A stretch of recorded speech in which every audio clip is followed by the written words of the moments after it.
పాడ్యమి నుంచి అమావాస్య వరకు అన్ని కూడాను అక్షయమైనటువంటి ఫలితం ఇచ్చేటివే.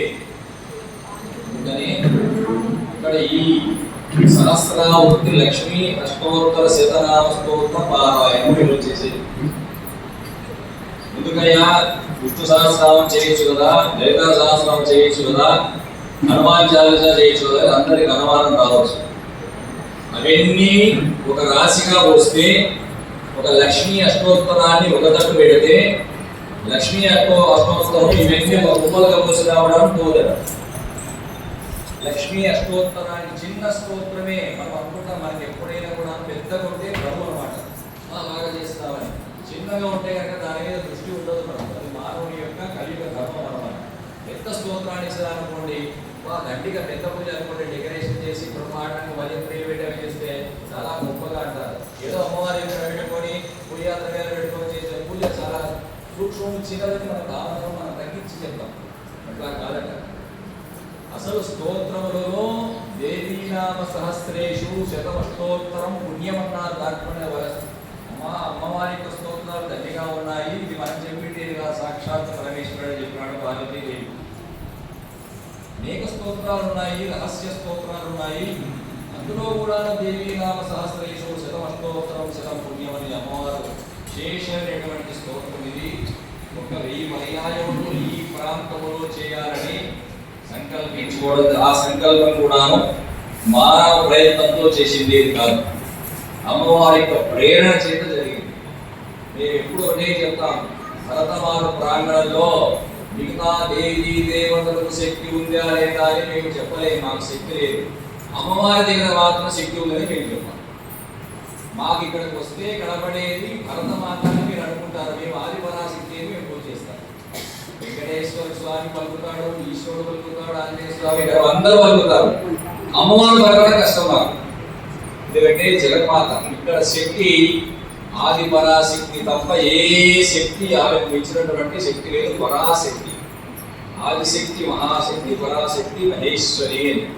కనుక జగన్మాత మొట్టమొదట ఇక్కడ ప్రారంభంలో అమ్మవారు స్థానం ఏర్పరచుకున్న దేవీ స్వరూపం భరతమాత దేవతనే. మనం భరతమాత అని ఆ దేశానికి సంబంధించిన ఒక పేరు పెట్టుకున్నాం, కానీ ఆదిపరాశక్తి భరతమాత. అమ్మలైనటువంటి ఆ జగదంబ ప్రపంచాన్ని విశ్వాన్ని నడిపించే శక్తి వలయాన్ని పరదేవత అమ్మవారి శక్తి ఇక్కడ అద్భుతమైనటువంటి శక్తి. కనుక ఏ పూజ చేసినా అమ్మను పూజిస్తే, అమ్మను ప్రార్థన చేస్తే, అమ్మ దయ ఉంటే మనకు అన్ని కూడా లభిస్తాయి. మిగతా దేవదేవతలంతా కూడా వెంటనే మనల్ని అనుగ్రహిస్తారు. ఎప్పుడైతే మనం గుర్తు పెట్టుకోవాలి, అండర్లైన్ చేయాలి. ధనుర్మాసము నెల రోజులు చేసిన శివరాత్రి, కార్తీక మాసము, ఇంకా మీరు ఏమి చేసినప్పటికీ కూడా నవరాత్రులలో చేసే పూజ ఒక్కటి అధికమైనటువంటి ఫలితం ఇస్తుంది. మిగతా కూడా ఇస్తాయి, లేదని కాదు. సమానమైనటువంటి శక్తి ఏదంటే అమ్మవారి తర్వాతనే. అందుకనే లక్ష్మీ క్షీర సముద్రరాజతనయ శ్రీరంగధామేశ్వరి కాశీభూత సమస్త దేవవనిత లోకైక దీపాంకురా శ్రీమన్మంత కటాక్షరబ్ద విభవ బ్రహ్మేంద్ర గంగాధర వాం త్రైలోక్య కుటుంబినీం సరసజా వందే ముకుందం ప్రియం. ఏం చెప్పినారు అక్కడ? శ్రీమన్మంత కటాక్షరబ్ద విభవ బ్రహ్మేంద్ర గంగాధర. పరమేశ్వరుని శక్తి ఆమె, బ్రహ్మకు శక్తి ఆమె, విష్ణువుకు శక్తి ఆమె, ఇంద్రాది దేవతలకంతా శక్తి ఆమె. కనుక మన ఎవరికి ప్రార్థన చేయాలి? అమ్మను పాదాలు పట్టుకొని ప్రార్థన చేయాలి. ఎంతకు తప్ప వేరే శరణ్యం లేదు, వేరే దిక్కు లేదు. ఎన్ని చేసినప్పటికీ ఆమె వదిలిపెట్టి పక్కన పోయినామా ఇంకా ఫలితం వస్తుందో లేదో మనకు తెలియదు. కనుక అటువంటి అద్భుతమైనటువంటి ప్రాంగణ ఇదంతా కూడా. అందులో కేవలం లక్ష్మీ అష్టోత్తర శతనామమే, మిగతా దేవి చదవకండి. కొంతమందికి ఏమంటే భక్తి ఎక్కువైపోతుంది అన్నమాట. 10 మందిని చూస్తే నేను నన్ను అందరూ చూడాలా, నేను బాగా చదువుతున్నానని ఒక పేరు పడాలా, ఫోటోలు పడాలా, వీడియోలు పడాలా అనే రావత్రం ఉంటుంది మనిషికి. కనుక విష్ణు సహస్రనామము లక్ష్మీ అష్టోత్తరంతో సమానమే. లలిత లక్ష్మీ అష్టోత్తర పూజ ఎంత అయిపోతుంది అని వెళ్తున్నారు. కొంతమంది కూర్చొని ఈరోజు విశేషం వాళ్ళు ఊళ్ళే మనం లలిత చేస్తానే అనుకుంటారు. అంటే నేను చాలాసార్లు తిరిగి చూసుకుంటాను కనుక మాకు అనుభవం అన్నమాట. లక్ష్మీ అష్టోత్తరం 1008 సార్లు పారాయణం అయిపోతే ఆరతి ఇవ్వడము, అమ్మవారి యొక్క నమస్కారం చేసుకొని తీర్థ ప్రసాదాలు చేసుకొని మన వీళ్ళకు అమ్మవారి కటాక్షంతోనే వెళ్ళాలి. ఎవరికి ఎంత ప్రాప్తంతో వాళ్ళకు తెలియదు, అమ్మ దయత్వంతో వాళ్ళకు తెలియదు.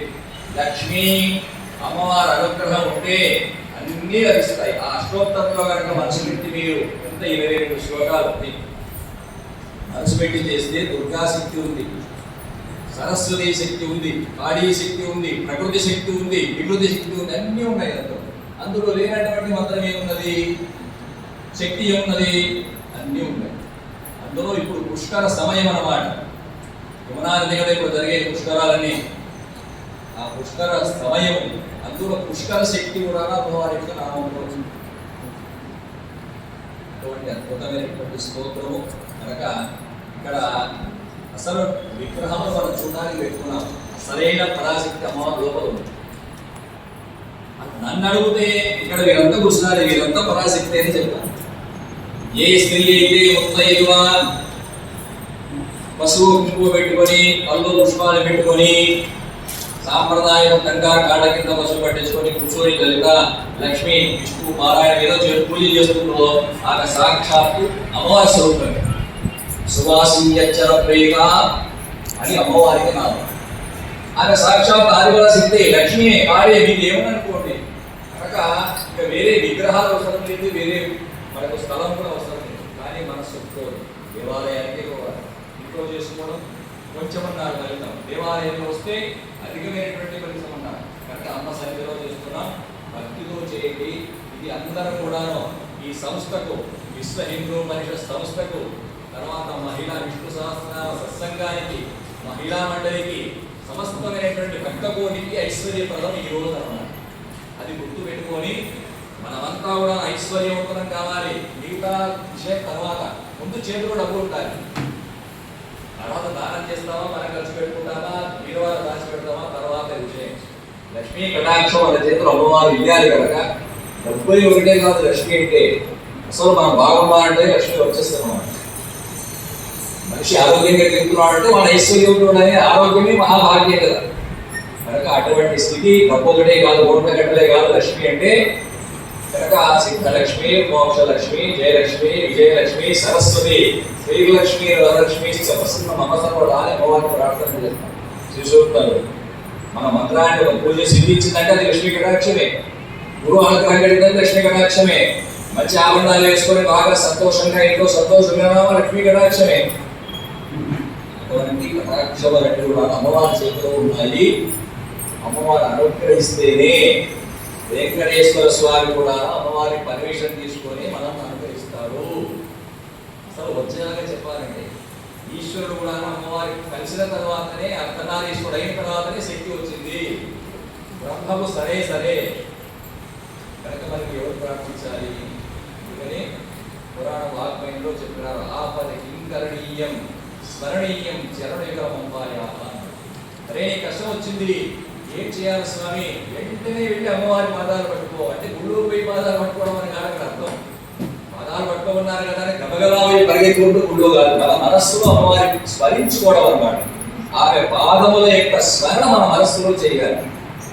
స్మరణం కింకుడితే బ్రహ్మాదీన కింకరీకుడితే అన్నాడు. మరి ఆ స్మరణ చేసిన స్వామి నాకేం తెలుస్తుంది? బ్రహ్మాది దేవతలంతా నీ వెంట వస్తున్నాడు అనేది ఒరేవే లేదు. ఇటువంటి అద్భుతమైనటువంటి శక్తి పూజ ప్రారంభమవుతుంది. ఇక్కడ ఒకటి మేము తరచు వస్తుంటాం కొన్ని కార్యక్రమాలకు. నాకు చాలా సంతోషమైనటువంటి విషయం ఏమంటే ఇక్కడ ఈ మహిళా మండలి ఏవైతే ఉన్నారో విష్ణు సహస్రంగా ప్రసంగా మిగతా ఏదో పేరు పెట్టారు, వాటి ఎంత అదృష్టవంతులో అనుకుంటున్నాను. ఏకాదశి వస్తుంది అంటే ఇది ముఖస్థుతిగా అనుభవాకండి. ఏకాదశి వస్తుంది, 10 మంది వస్తారు. లక్ష్యంగా అశ్వత్థనారాయణ స్పెద్దులే కూర్చొని అదొకటిగా విష్ణు సహస్ర పారాయణం చేస్తారు. ఎన్ని కోట్ల జన్మలు కంటే ఆ బుద్ధిగా చెప్పండి. మేము చేసుకుంటామని కూడా మాకు ఒకసారి ఆశ్చర్యం అనిపిస్తున్నవాడు. ఆ మహిళా మండలు పూలు కడతారు, భగవంతుని సేవకు. అసలు భరతమాత ప్రాంగణంలో దేదీప్యమానంగా పూజలు జరుగుతున్నాయంటే ఘంటాబద్ధంగా చెప్పేది మహిళా మండలి యొక్క కృషి. దాంట్లో అనుమానం లేదు, అతిశయోక్తి కాదు, పొగడడం కాదు. ఇది వాళ్ళంతా ఉన్నారు కనుకనే భరతమాత కనుక మీరంతా భరతమాతలే కనుక అమ్మవారి యొక్క దేవాలయంలో అద్భుతమైనటువంటి కార్యక్రమాలు జరుగుతూ ఉన్నాయి, మంత్రశక్తి జరుగుతూ ఉంది. లేకపోతే లేదు. పురుషులు తక్కువగా చేస్తారు ఇక్కడ పూజలు నాకు తెలిసి, ఆడవాళ్ళు ఎక్కువగా చేస్తారు. అమ్మవారు కనుక ఆయన పిలిపించుకుంటుంది అన్నమాట. కనుక ఇంత అదృష్టము అశ్వత్థ సన్నిధిలో ఏ మంత్రం చేసినా అది అక్షయ ఫలితం అన్నారు. రహస్యాలన్నీ ఇవన్నీ మంత్రశాస్త్రంలో మనకు తెలియదు, మనం తెలియకుండా చేసేస్తుంటాం అన్నమాట. సో గృహే నదీ తీరే దేవాలయే గురుస్థానే అన్నారు. స్వగృహంలో కొంచెం 10 సార్లు పుణ్యం అంటే 10 సార్లు